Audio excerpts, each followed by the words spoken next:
steady.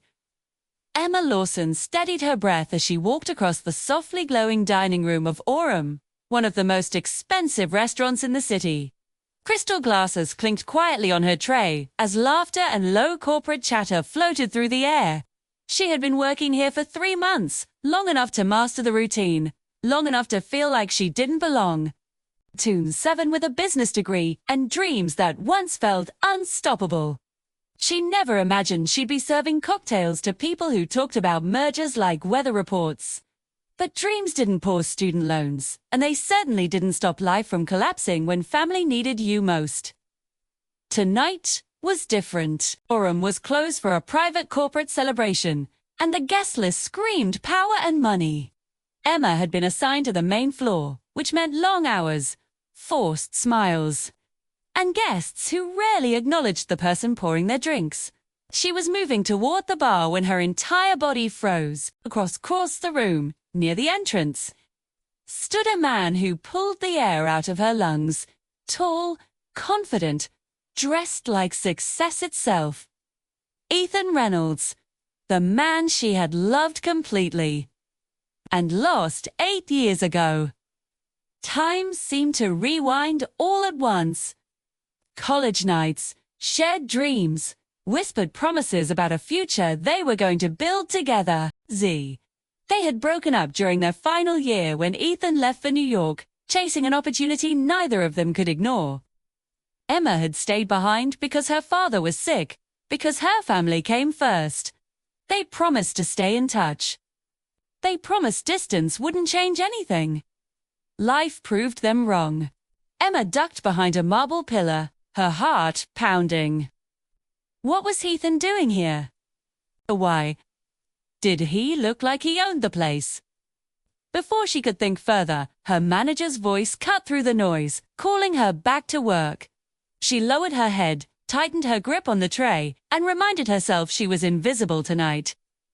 Just another server in black, hair pulled back.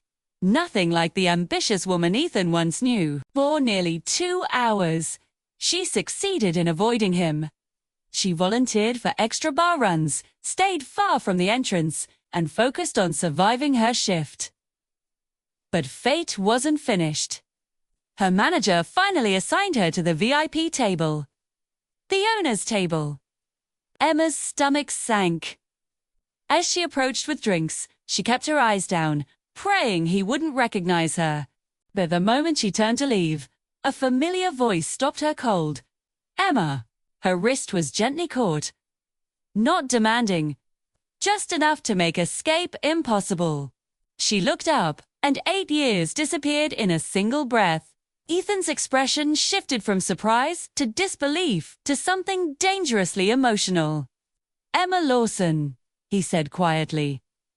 Is it really you? She swallowed and forced a calm smile. Hi, Ethan. The realization hit him all at once.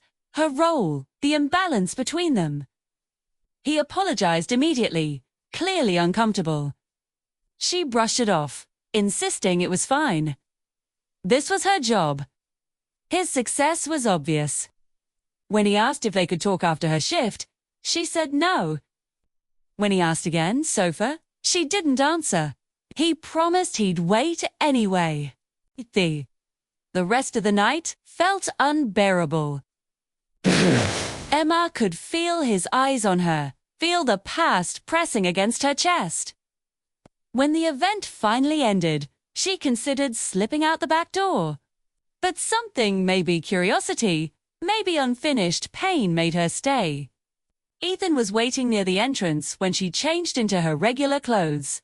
They walked to a quiet cafe nearby. The kind of place meant for conversations that couldn't happen anywhere else. Over coffee, the years unfolded. Ethan talked about New York finance, burnout, and how he eventually built an investment firm focused on high-end restaurants. He now owned multiple locations across several cities, including Orem. Emma listened, nodding, feeling both proud of him and painfully small beside his success. When he asked about her life, the walls came down. She told him about her father's illness, staying behind, graduating late, the job market crashing, debt piling up, and losing her father 2 years earlier. She talked about supporting her mother and taking whatever work she could find. Ethan looked devastated. He admitted he never stopped thinking about her. That success had filled his bank account but left him empty. Emma reminded him of reality. He was a powerful CEO. She was a struggling server at one of his restaurants. This wasn't romantic, it was uncomfortable. Ethan disagreed. He said there was no shame in honest work, no humiliation in survival. Oh. Over the following weeks, he made sure everything stayed professional. Her pay increased. Her schedule improved. Everything went through HR. No shortcuts. Still, Ethan kept showing up. Emma finally confronted him. This couldn't happen. He was her boss. That's when he offered her something unexpected, a corporate role coordinating events across his restaurant group. Real salary. Benefits. Growth. The future. When she hesitated, he asked the question that mattered most. Was she saying no because of professionalism or fear? Emma accepted. They took things slow. This wasn't the reckless love of college. This was deeper, steadier, built on understanding loss, compromise, and reality. 6 months later, Ethan asked Emma and her mother to move in. For 1 year after their reunion, he proposed at the same cafe where they had first spoken again. At their wedding, Ethan raised a glass and admitted the truth. He had chased success and lost happiness. Emma had sacrificed dreams for family and emerged stronger than anyone he knew. Emma spoke next, admitting how ashamed she felt when he first saw her serving tables, and how he taught her the worth isn't measured by titles or timing. They lost 8 years. But maybe they needed those years to become the people capable of building something real. The woman who tried to hide was finally seen. And the man who had everything learned what truly mattered.